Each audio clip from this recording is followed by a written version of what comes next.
प्रेमी की आवाज में गाना सुनी रिमिक्स।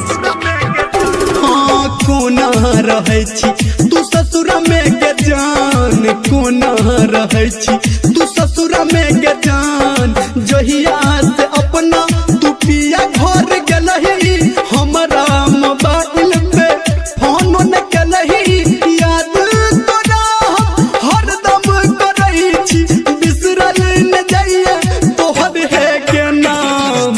कोना रहे छी तू ससुरा में के जान, कोना रहे छी तू ससुरा में के जान, कोना रहे छी।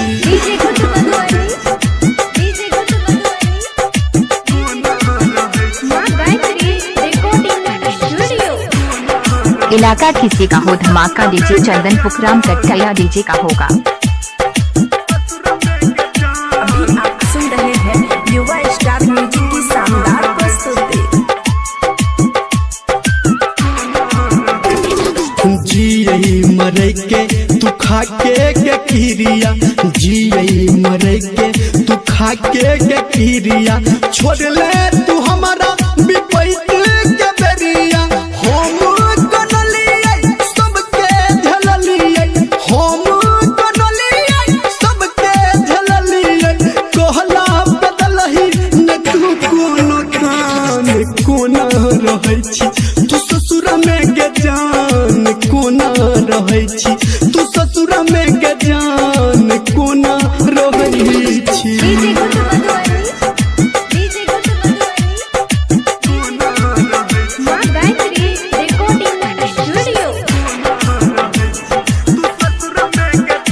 चंदन प्रेमी की आवाज में गाना सुनी रिमिक्स।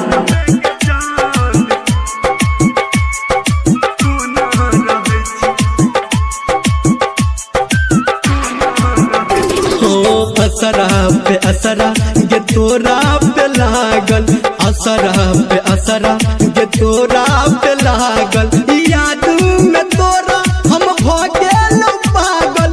अपना बना के सपना देखा के, अपना बना के सपना देखा के। कहो निर्मलिया बना देला आन, कोना रहे छी तू ससुरा में के जान, कोना रहे छी तू ससुरा में के जान। जहिया से अपना तू पिया घर गलही, हमारा मोबाइल पे फोन न कलही। याद तोरा हरदम करई छी, बिसरल न जाइए तोहर है के नाम। कोना रहे छी तू ससुरा में के जान, कोना रहे छी तू ससुरा में के जान।